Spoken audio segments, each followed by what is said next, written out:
Raise your hand if you went, but you're too embarrassed to raise your hand and admit it. Yes. Always pick up a few votes that way. Well, poetry is the cheapest way to travel, and it is the only way to travel if you want to go back in time. Yeah, poetry is a time machine. It'll take us back to places that used to be and visit people who lived a long time ago. So we're going to go back in time now, more than 100 years, to the late 1800s in a poem by one of my favorite poets, the Hoosier poet. Anybody know what state in the United States the Hoosier poet is from? You're close. It's not Oklahoma, though. Hoosiers, the Hoosiers, basketball, yes. Not Delaware, you gotta go further north and a little further west for that one. Houston, Texas, I love the town, but no, it's not Texas. Yeah. The Hoosiers, yes. Kansas, no, I think it's north. Now you're challenging my own geography here. Yeah, it's actually, yeah. Indiana, virtual high five for Indiana, yes. The Hoosiers, famous for basketball, and the state poet of Indiana, even though he has been dead for more than 90 years. He is still the state poet of Indiana. His name is James Whitcomb Riley. Anybody ever heard of James Whitcomb Riley? Raise your hand. Be honest. If you never heard of him, that's okay. See, most people have not heard of him. And yet, he's still studied. He's still the state poet of Indiana. Why? Well, listen to this next poem. It's called The Raggedy Man. The Raggedy. Oh, so you have heard of James Whitcomb Riley. All right. Well, The Raggedy Man is a story poem. Stories told by a little boy whose daddy owns the farm that the Raggedy Man comes to work on. Here it is.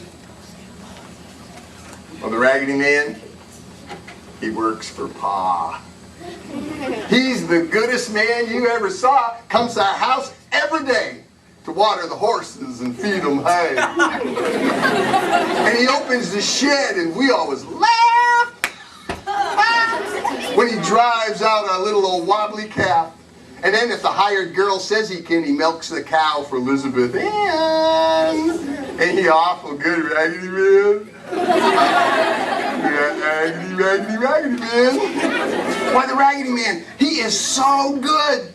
He splits our kindling, chops our wood, and then he spades in our garden too, does most things that boys can't do. He clumb clean up in our big tree, shook an apple down for me, and another one too for Elizabeth Ann, and another one too for the Raggedy Man. Ain't he an awful nice Raggedy Man? Raggedy, Raggedy, Raggedy Man. Why, the Raggedy Man, he knows most rhymes, and he tells them if I be good sometimes. He knows about giants and griffins and elves and the squidgicum squeeze that swallows themselves. And right by the pump in our pasture lot, he showed me the hole that the Wunks has got that lives way deep in the ground and can turn into me, or Elizabeth Ann, or Ma, or Pa, or the Raggedy Man. Ain't he a funny old Raggedy Man? Raggedy, Raggedy, Raggedy Man. Why, the Raggedy Man, one time when he was making a bow and arrow for me, he says, when you get big like your Pa is, you gonna keep a fine store like his, be a rich merchant, wear nice clothes. What are you going to be?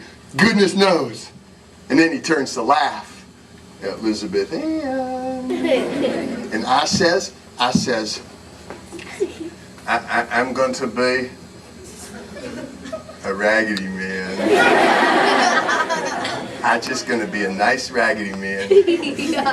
Raggedy, Raggedy, Raggedy Man. The Raggedy Man, James Whitcomb Riley, the Hoosier poet from the state of Indiana.